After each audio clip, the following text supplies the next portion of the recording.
Final Destination Bloodlines producer Craig Perry addresses whether the movie's end credits set up the next story in the franchise. Released in theaters on May 16, the sixth installment in the Final Destination franchise explores another catastrophe and those who shouldn't have survived. However, unlike in the previous films, all casualties were effectively prevented, leading death to eliminate bloodlines that shouldn't have ever existed over the years. The movie's rolling credits consist of newspaper headlines of those incidents. In an interview with Deadline, Perry, who has worked as a producer since the first Final Destination movie, talks about the end credits and the franchise's future. He explained that Bloodlines expands the scale of Death's plan, which liberated the movie and allowed them to make connections between different places in time, as seen in the end credits. By doing so, Perry hoped that it would allow future films to feature even more interesting and creative deaths. Read his comments below when asked whether the newspaper headlines are just for fun, what this means for the Final Destination franchise. The end credits tease more surprising deaths. Based on the producer's comments, it sounds like the end credits don't directly set up a follow-up sequel or prequel, but act as a teaser for more creative deaths that could be featured in future films. Despite revolving around a massive, multi-generational story, Final Destination Bloodlines doesn't have a credits scene.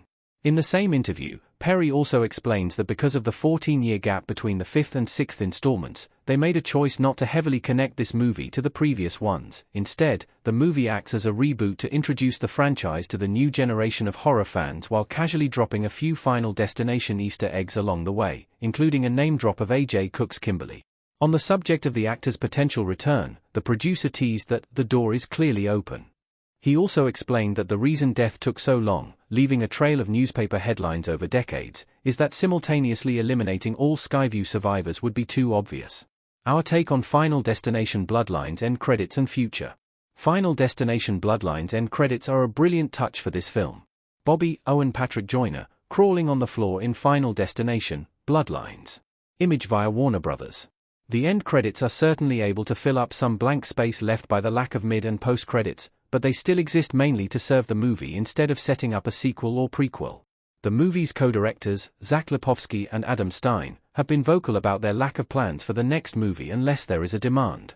Judging by Final Destination Bloodlines' massive box office success during the opening weekend, grossing over $51 million domestically and $102 million globally against a $50 million production budget, it seems that there's a high chance for another movie. Perry's comments also further offer hope for the franchise to continue without repeating what has already been done.